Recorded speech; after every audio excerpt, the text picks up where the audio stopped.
conflict over the island of Taiwan spill over onto islands that are part of Japan? That is the question we're exploring first on today's show. I'm Carl Azus. Thank you for watching. Taiwan is located about 100 miles east of mainland China, and the governments of those two places have been at odds for decades. When China's Communist Party won a civil war in the 1940s, the nation's previous government was forced to flee to Taiwan. Today, the island sees itself as an independent democracy. China sees it as part of the mainland and therefore subject to China's communist government. So the two sides have an ongoing dispute. They are not at war at this point. But after Russia invaded Ukraine on February 24th, some experts have said China might be considering a similar operation in Taiwan.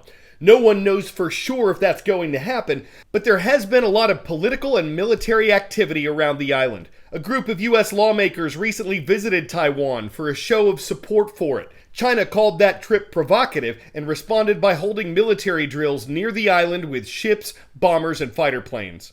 So what does this have to do with Japan? Well, like the US, Japan supports Taiwan. It does not want China's government to take over the island, and Japan doesn't like what it sees when it comes to Chinese military patrols. 20 years ago, the Japanese government says it counted fewer than 20 Chinese warships sailing near Japanese islands.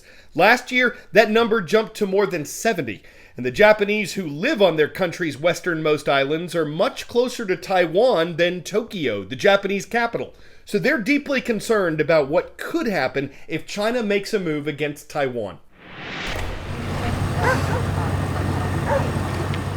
For the past 25 years, Kazushi Kinjo has made a living fishing the waters surrounding Japan's Nansei Islands. That includes the uninhabited group of islands known as the Senkakus in Japan and Diaoyu in China. When he started, Kinjo says he never saw Chinese ships, but in the last few years... You can see it in the video. The bow of one of their ships was pointed straight at us, and they were chasing us. Dangerous encounters, specifically around the contested Senkaku Islands, that Kinjo says are guaranteed. I don't know for sure, but I also saw what looked like cannons. Looking back, they definitely could have shot at us if they'd wanted to. I felt that fear. In response to CNN, China's Ministry of Foreign Affairs says it's carrying out law enforcement duties in its territory. But it's not just the Chinese Coast Guard trolling these contested waters.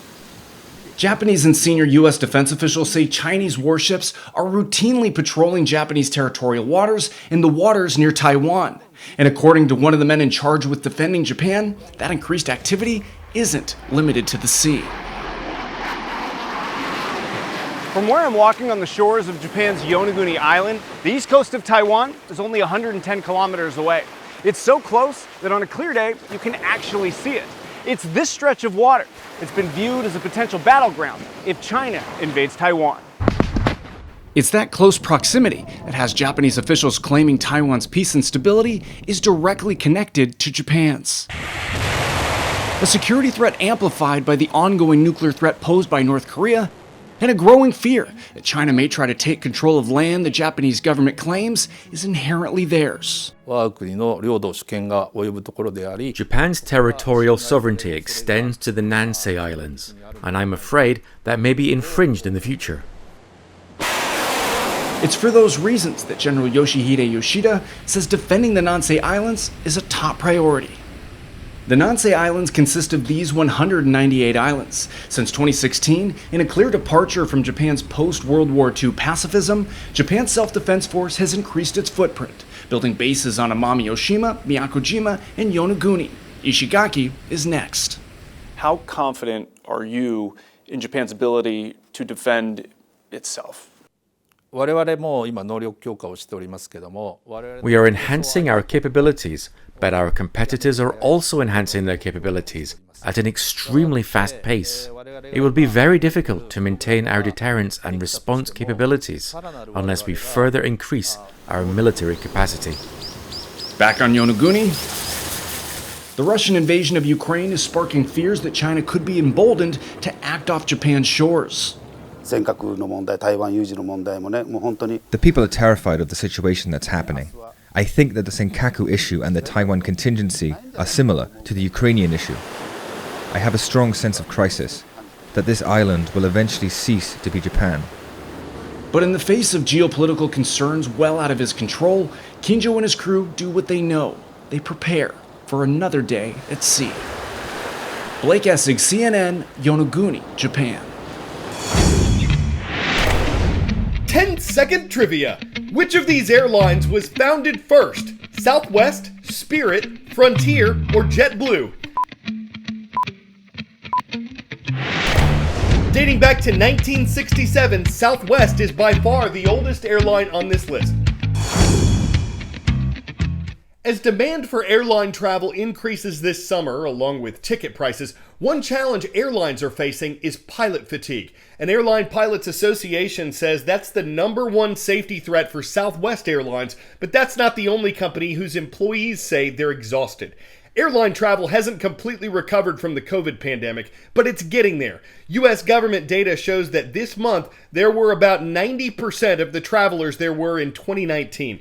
But there's an ongoing shortage of pilots. Thousands of them retired during the pandemic. Others have complained of not enough pay, long and expensive training, being put on leave without pay, and COVID vaccine requirements. The federal government has rules about how much airline pilots can fly. Those are set at 30 hours max in the air each week and at least 9 hours of rest in between shifts. But pilots say changes because of weather, delays, and other issues are taking their toll. It is the latest challenge to your next trip. Understaffed airlines and overworked flight crews causing carriers to cancel flights. After hundreds of cancellations last weekend, JetBlue announced it is cutting 8 to 10% of its summer schedule, citing a challenging staffing situation. The latest numbers show that airlines are still shy more than 30,000 workers compared to before the pandemic. There's a lot of burnout, and especially among some work groups, I'm hearing from folks saying, I just can't take it anymore. Crew shortages are hitting airlines large and small. Alaska Airlines is canceling 2% of its flights through June.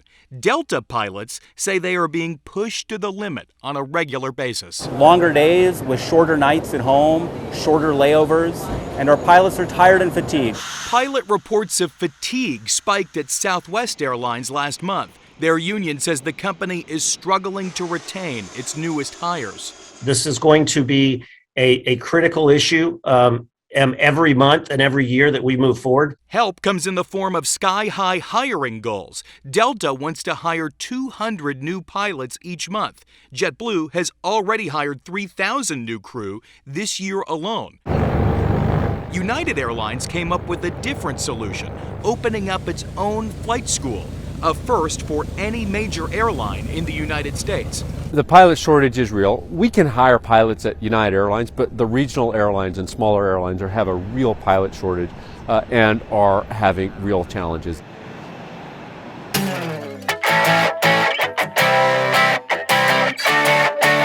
For 10 out of 10, Toby Keith is the oldest dog in the world. That's not a knock on the country singer. Toby Keith is also the name of a Chihuahua, this Chihuahua, which Guinness World Records says is the oldest canine alive. He was adopted from a shelter a few months after he was born on January 9th, 2001, which means Toby Keith recently celebrated his 21st birthday, and he's said to be in good health, though he spends a lot of time sleeping. When that dog growls at the door, you better let the old man in. He's probably thinking, how do you like me now? Every dog has its day. I'm unleashed and I want to talk about me. Don't pull my chain. I was made in America longer ago than any other, and I never thought I should have been a cowboy. I'm Carl Azus. Today's shout out goes out to Mansalona High School. It is great to see you watching from Mansalona, Michigan. Our YouTube channel at youtube.com/CNN10 is the only place we look for shout out schools.